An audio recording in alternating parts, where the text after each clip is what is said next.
Movimiento de carga en el campo magnético. Objetivo: entender el movimiento de una partícula cargada en un campo magnético. La región de la atmósfera, que existe por encima de 80 kilómetros de la superficie de la Tierra, se llama ionosfera. Ella consiste en partículas cargadas y juega un papel crucial en la comunicación de radio a largo alcance. Los rayos ultravioletas del Sol ionizan las moléculas de aire en esta región y producen iones y electrones. Ahora, estudiemos por qué estos iones no escapan al espacio exterior y cómo ellos forman la ionosfera. Sabemos que la ecuación de la fuerza magnética es: el vector Fb es igual a Q por el vector V multiplicado por el vector B, que actúa sobre la carga Q moviéndose con una velocidad vector V en un campo magnético vector B. Su magnitud puede escribirse como Fb igual a Q V B sin tita, utilizando el producto vectorial. Aquí, tita es el ángulo entre la velocidad vector V y el campo magnético vector B. Esta ecuación nos dice que si una carga se mueve en un campo magnético con su velocidad vector V paralela a vector B, vale decir tita es igual a 0 grados, la fuerza magnética actuando sobre la carga es 0. Lo mismo es cierto si vector V y vector B son antiparalelos, o sea, tita es igual a 180 grados. En ambos casos, el movimiento de carga no es influenciado por el campo magnético. Considera una carga positiva Q moviéndose libremente que entra en el campo magnético, de manera que vector V es perpendicular a vector B. Para este caso, tita es igual a 90 grados. Por lo tanto, la magnitud de la fuerza magnética es máxima y es: el vector Fb es igual a Q por el vector V multiplicado por el vector B. Para encontrar la dirección de Fb sobre la carga positiva, usamos la regla de la mano derecha. Orienta tu primer dedo a lo largo de la velocidad vector V y el segundo dedo a lo largo del campo magnético vector B. La dirección del pulgar da la dirección de la fuerza magnética Fb. Esta fuerza cambia la trayectoria de la carga en el campo magnético. En el punto L, la fuerza Fb es perpendicular a V. Esta fuerza dobla la trayectoria de la carga y ella alcanza a M. En este punto, la fuerza atrae la carga hacia adentro, doblando su trayectoria aún más, y la carga alcanza el punto N. Sobre la carga actúa una fuerza magnética centrípeta constante en cada punto de su trayectoria. Como esta fuerza es siempre perpendicular a su velocidad y por ende el desplazamiento, el trabajo realizado por la fuerza magnética sobre la carga es 0. La energía de la carga permanece constante y por consiguiente su velocidad es también constante. Por eso, la fuerza magnética apenas cambia la dirección de la velocidad de la carga y no su magnitud. Como resultado, la carga realiza un movimiento circular dentro del campo. Dado que la carga está ahora retenida, decimos que el campo magnético puede atrapar las partículas cargadas.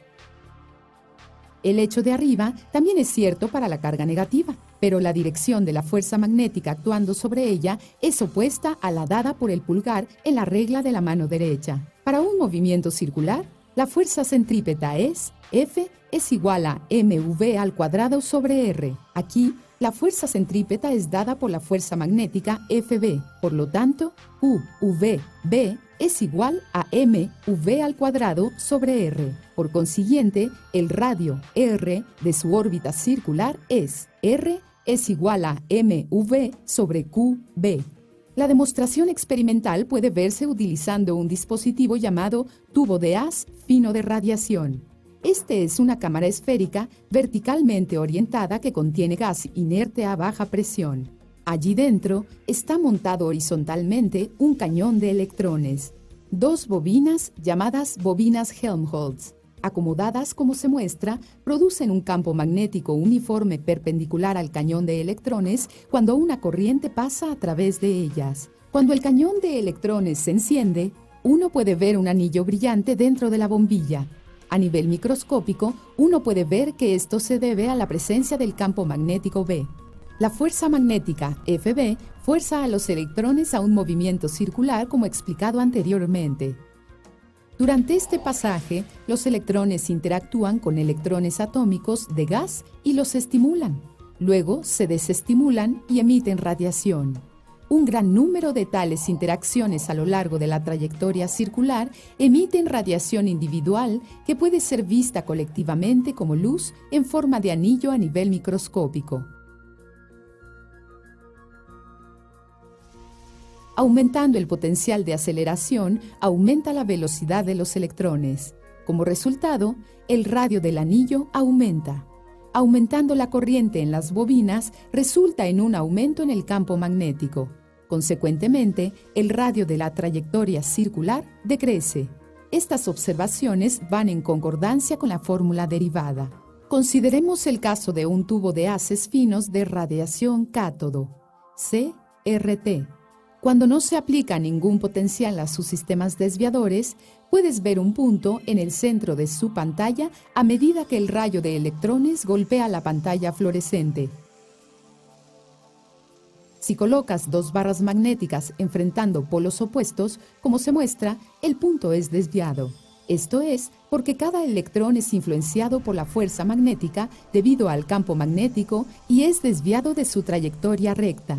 En un CRT, las barras magnéticas producen un campo magnético débil y los electrones tienen una velocidad muy alta. Por lo tanto, el radio de curvatura de los electrones es muy grande comparado con la sección transversal de los imanes. Consecuentemente, la trayectoria recorrida por los electrones en el campo es un arco circular de radio R. Los electrones no quedan atrapados y pueden escapar del campo. Ellos se mueven a lo largo de una línea recta para golpear la pantalla y formar un punto. Ahora, dispara una carga con su vector de velocidad produciendo un ángulo θ con el campo magnético. El vector v puede descomponerse en dos componentes del vector perpendicular. Uno es paralelo al vector b. El vector v es igual a v coseno θ y cap. El otro es perpendicular a vector b. V perpendicular igual a v sin θ j cap. Ya que el ángulo entre vector v y b es cero, el componente de la velocidad paralela no es influenciado por la fuerza magnética y contribuye a su movimiento lineal a lo largo de vector b.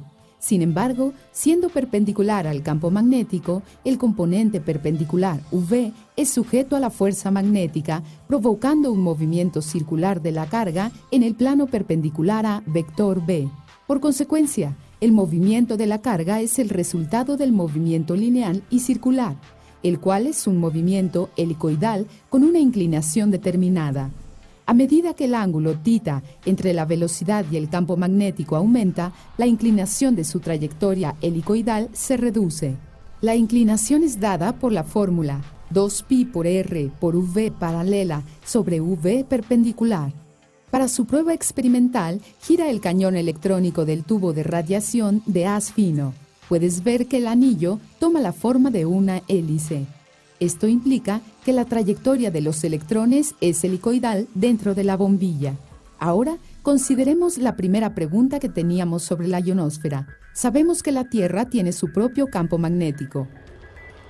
Cuando partículas de aire son ionizadas, se producen iones y electrones, y el campo magnético de la Tierra no les permite escapar de la atmósfera y los atrapa como explicamos anteriormente. El movimiento de cargas positivas y negativas es en dirección opuesta y las cargas siguen una trayectoria helicoidal alrededor de las líneas del campo magnético. De esta manera es como se forma la ionosfera.